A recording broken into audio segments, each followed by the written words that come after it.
One of the questions that I've been asked quite a bit is why we homeschool if Bruce is a public school administrator. So I thought I'd just jump on and let you hear our story.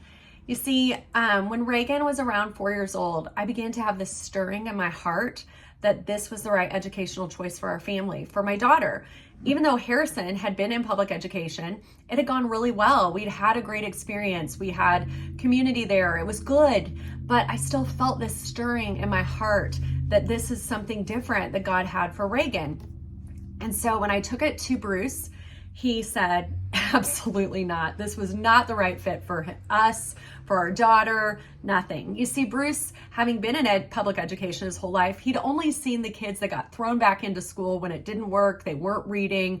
It was a real struggle. Or he'd kind of seen those kids that he thought maybe were a little odd. And he's like, I do not want that for my children. So I was like, okay. But then he came back and he said, you know what? Being the frugal man that he is, he was like, you can do it for preschool. And so I did. And it went really well. It was super fun. I so enjoyed that special time with her. And she began reading. And I was like, yay, surely now he's going to say, we can do this. You can homeschool. But he didn't. He said, absolutely not. It's still a no. So I went back to the Lord and it's like, I thought this is what you wanted for us. And I was like, please, like, change my heart. I know your word says you want me to be one with my husband and unity to him. And I want to submit to his will. Why is this stirring still in my heart?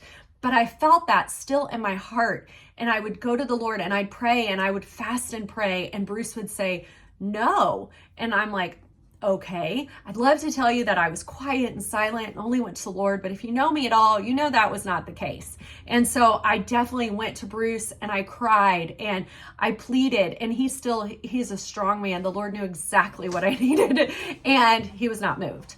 And he said, no, we're not going to do this. So eventually I'm like, okay, but I just continued to feel that stirring. So I continued to pray. I would fast and pray. And then it came time for kindergarten roundup.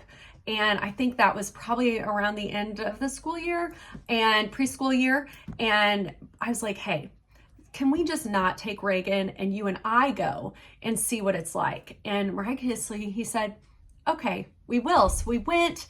Everything with the school was great, but they weren't starting reading groups at that time. It could be different now until after Christmas break. Reagan was already reading.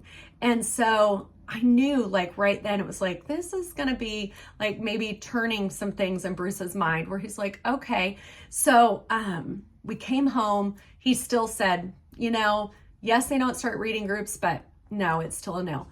So I went back to the Lord, praying, crying out to him, asking God, like, I want to be in unity. Why am I feeling this stirring? And it was then, oh, and I should say, I also kept praying, and it was like 2 weeks before school was supposed to start. And I was like, Lord, school is supposed to start in 2 weeks. You know that I am a planner.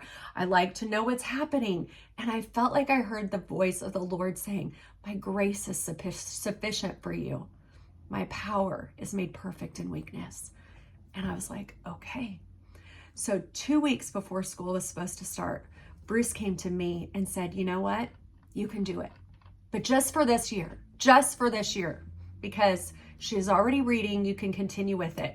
And here we are, all these years later. She is graduating high school. She has been homeschooled the whole entire time. Our other 3 children behind her have been homeschooled. I ended up graduating Harrison from our homeschool, all because I just continued to pursue the heart of the Lord and fast and pray his will for our children. I think it's really important to hear that voice of the Lord in your educational choice and what he has called you to do. There's no one right way, but there is the right way of hearing the voice of the Lord and what he's called you to. So I hope this is encouraging to you, and whatever that stirring is, that you continue to go to him, purify your heart, ask what that should be for your children, and believe that he will have it come to pass, that his grace is sufficient for you as well, and you will get to do whatever the Lord's called you to.